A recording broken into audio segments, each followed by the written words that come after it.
à fait. C'est d'ailleurs ce qui m'a plu quand j'ai commencé ce métier, c'est de travailler en collaboration avec différentes entités, et c'est ce qui permet ce métier, parce qu'on travaille aussi bien avec la communauté universitaire, les chercheurs, les étudiants, les autres services de l'université, les éditeurs, mais également aussi au niveau aussi bien national qu'international. Et donc c'est un métier assez riche, puisqu'on ne travaille pas essentiellement que sur l'ouvrage, les documents, mais aussi avec les publics et sur l'aspect global de la bibliothèque, aussi bien pour le travail interne, la gestion d'équipe, l'organisation de projets,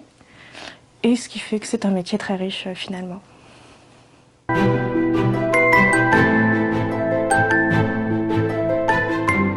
J'exerce cette mission puisque c'est un objectif du SCD de participer à la formation continue et initiale des étudiants, et je transmets dans mes cours tout ce qui concerne les stratégies de la recherche, les logiciels bibliographiques, le droit d'auteur et principalement en fait, ce qui va leur permettre de construire leur mémoire ou leur monographie selon les études. C'est un point essentiel que j'apporte dans mon cours, c'est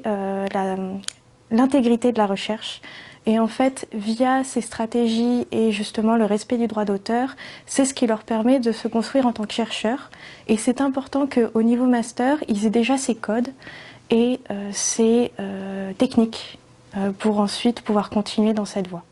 J'ai pu travailler en collaboration avec Ozonius Éditions pour mettre à jour leur norme bibliographique sur Zotero.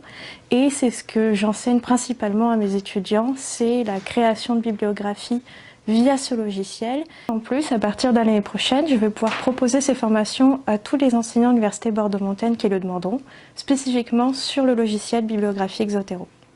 Ce qui permettra en fait, pour les enseignants, le principal sera de travailler en réseau et de pouvoir créer des bibliographies de groupe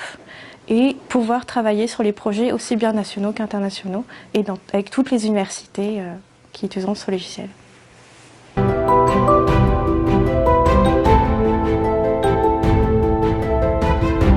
L'objectif, c'est avant tout d'ouvrir la bibliothèque au monde et au public extérieur,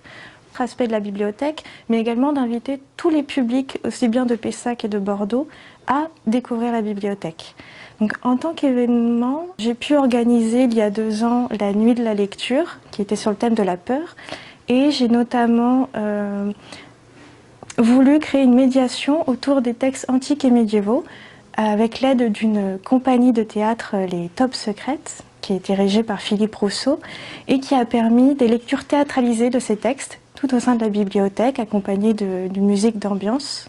Ça a eu un grand succès, ça a permis justement à de nombreux publics de découvrir ces textes d'une manière différente, puisqu'ils pouvaient aussi bien écouter des textes d'Homère, de Sénèque, d'Hérodote, des procès de sorcières, tout ce qui pouvait parler de la peur et de la personnification de la peur. Et c'était intéressant puisque ça faisait encore écho avec des thématiques d'aujourd'hui, aussi bien sur l'étranger, sur la condition des femmes et aussi sur les catastrophes naturelles, dont on parlait déjà avec Sénèque et Cicéron. J'ai pu également participer à la nuit des bibliothèques. Là, c'est un autre organisme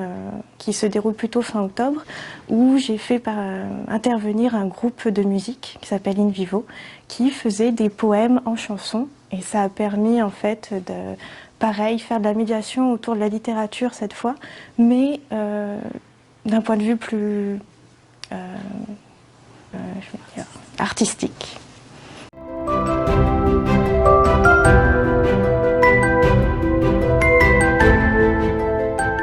Alors, il faut privilégier les études dans les instituts de métier du livre, qui permet de former les bibliothécaires à ce métier. Mais mon parcours est un peu plus atypique, c'est que j'ai d'abord commencé par un master en histoire médiévale, et c'est par ce biais que j'ai découvert en fait le métier des bibliothèques, et j'ai pu me former avec l'Institut de formation Média-Aquitaine en faisant le diplôme universitaire technique documentaire et médiation, et c'est ainsi que j'ai pu consolider toutes mes connaissances professionnelles et mes connaissances théoriques sur ce métier.